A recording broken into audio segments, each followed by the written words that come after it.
Hello बच्चों, चलिए इस प्रश्न को देखते हैं। समान आवृत्ति की दो तरंगों की तीव्रताओं का अनुपात 1:9 है। यदि ये दोनों तरंगें व्यतिकरण करती हो तो महत्तम तथा न्यूनतम तीव्रताओं का अनुपात ज्ञात कीजिए। तो बच्चों, दिया गया जो प्रश्न है इसमें हमारे पास क्या है, समान आवृत्ति की दो तरंगें हैं, अर्थात आवृत्ति समान है और उनकी जो तीव्रता है बच्चों वो अलग अलग है, जिसका अनुपात हमें दिया गया है 1:9। अब कहा गया है कि ये दोनों तरंगे जो है, ये दोनों तरंगे क्या करती है, व्यतिकरण करती है। तो हमें महत्तम तथा न्यूनतम तीव्रताओं का अनुपात ज्ञात करना है। तो चलिए बच्चों, सर्वप्रथम हम देखते हैं मुख्य अवधारणा। तो बच्चों, हम देखते हैं कि हमारे पास ये कोई पहली तरंग है, हमने मान लिया ये प्रथम तरंग है और ये हमारे पास बच्चों द्वितीय तरंग है। हमने क्या माना, ये तो प्रथम तरंग है, तो ये हो गई प्रथम तरंग। और एक हमने मान लिया बच्चों ये हमारे पास द्वितीय तरंग है, तो ये हमारे पास कौन सी हो गई, दूसरी तरंग हो गई। अब हम क्या कहते हैं बच्चों कि हमारे पास ये दोनों तरंगे जो है ये एक ही दिशा में किसी माध्यम में गमन कर रही है। इसकी तीव्रता I1 मान लेते हैं, इसकी तीव्रता I2 मान लेते हैं। अब ये दोनों किसी माध्यम में एक ही दिशा में गमन करती है, तो हमें बच्चों क्या होता है, इनके अध्यारोपण से जो परिणामी तरंग प्राप्त होती है उसकी तीव्रता में कुछ परिवर्तन होता है। तो इनका अध्यारोपण हुआ और हमें ये परिणामी तरंग प्राप्त हुई और इसकी तीव्रता हमारे पास बच्चों क्या है, I3 है, जिसमें परिवर्तन होता है। तो ये हमारे पास हो गए परिणामी तरंग। तो ये जो घटना होती है बच्चों, ये घटना हमारे पास विवर्तन की घटना कहलाती है। जब दो समान आवृत्ति की तरंगे किसी माध्यम में एक ही दिशा में गमन करती है तो परिणामी तरंग की तीव्रता में कुछ परिवर्तन होता है, ये घटना विवर्तन की घटना होती है। अब बच्चों, इसमें हम क्या देखते हैं कि हमारे पास जो महत्तम तीव्रता होती है वो क्या होती है। तो हमसे क्या पूछा, परिणामी तरंग के बारे में पूछा ना।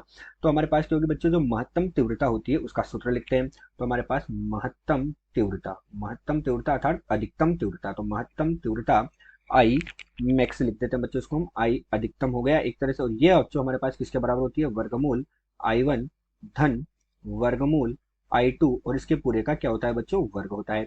इसी प्रकार हमारे पास क्या होती है, न्यूनतम तीव्रता। तो एक हो गई महत्तम तीव्रता, एक हो गई हमारे पास न्यूनतम तीव्रता।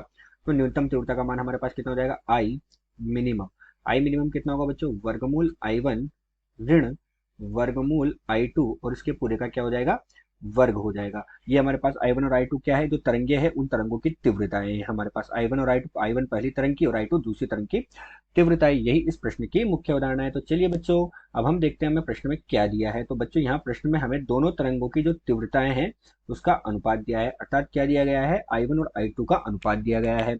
अर्थात हमारे पास I1 बटे I2 किसके बराबर दी गई है बच्चों, 1/9 के बराबर। अर्थात यहाँ से हम क्या देखेंगे कि I2 जो है वो किसके बराबर है, I2 हमारे पास I1 का 9 गुना है, 9 I1 के बराबर है। तो अब हम इस प्रश्न को हल करते हैं। तो प्रश्न में हमसे क्या पूछा गया, इनका अनुपात पूछा गया है। तो इनका अनुपात हम निकालेंगे किस किस का बच्चों, अधिकतम और न्यूनतम का। तो I अधिकतम बटे I हमारे पास क्या होगा, न्यूनतम होगा। इन दोनों का हम करेंगे, तो इन दोनों को बच्चों हम एक दूसरे से भाग देंगे। तो I1 धन I2 वर्गमूल में, बटे में क्या है बच्चों, I1 ऋण I2, ये भी किसमें है, वर्गमूल में है और ये पूरे का क्या हो जाएगा, हमारे पास वर्ग हो जाएगा इस तरह से भाग देने पर। तो अब हम इसको हल करते हैं क्योंकि हमारे पास I1 का और I2 दोनों का मान है। तो I अधिकतम बटे I न्यूनतम, I अधिकतम बटे I न्यूनतम हमारे पास कितना होगा बच्चों, तो I1 की जगह तो बच्चों हम क्या रखेंगे, I1 ही रखेंगे, तो वर्गमूल I1 और I2 की जगह भी 9 I1 रखेंगे, तो 9 I1 बटे में क्या होगा, I1 और ये वर्गमूल के अंदर 9 I1। अर्थात बच्चों हमारे पास क्या है, इसका पूरे का वर्ग है, अर्थात ऊपर वाले का वर्ग करना है और नीचे वाले का भी वर्ग करना है, इस तरह से पूरे का वर्ग है। तो ऊपर वाले का अलग वर्ग होगा और नीचे वाले का अलग वर्ग होगा। तो बच्चों हमारे पास a धन b के वर्ग से हम इसको खोलेंगे, तो I अधिकतम और I न्यूनतम।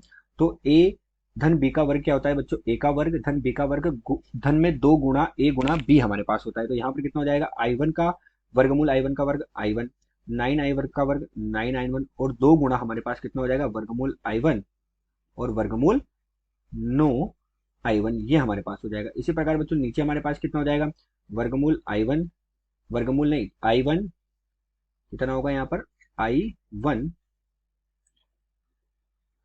I1 धन 9 I1 और यहाँ पर बच्चों ऋणात्मक चिन्ह आ जाएगा, 2 गुणा वर्गमूल I1 और वर्गमूल 9 I1। तो हमारे पास बच्चों I1 में 9 I1 जोड़ेंगे, अर्थात I1 में तो ये 10 I1 और यहाँ पर बच्चों I1 और I1 वर्गमूल में मिलेगा, तो हमारे पास हो जाएगा I1, 9 का वर्गमूल कितना हो जाएगा बच्चों 3, तो हमारे पास कितना हो जाएगा यहाँ पर 6 I1 हो जाएगा। अर्थात 10 I1 प्लस 6 I1 और बटे में बच्चों क्या हो जाएगा, 10 I1 और इसमें से कितना घटेगा बच्चों, 6 I1 घटेगा और हमारे पास कितना मिला, 16 I1 बटे हमारे पास कितना हो जाएगा, यहाँ से 10 में 6 जाएगा तो बच्चों 4 आई वन से आई वन कट जाएगा और हमें कितना मिला बच्चों 16/4, अर्थात आई मैक्स बटे आई मिनिमम हमारे पास आया बच्चों 16/4, अर्थात कितना 4/1 के बराबर। तो अधिकतम और न्यूनतम तीव्रता का अनुपात कितना प्राप्त हुआ 4:1 के बराबर प्राप्त हुआ। आशा करते हैं दिया हुआ प्रश्न आपको समझ आया होगा। धन्यवाद।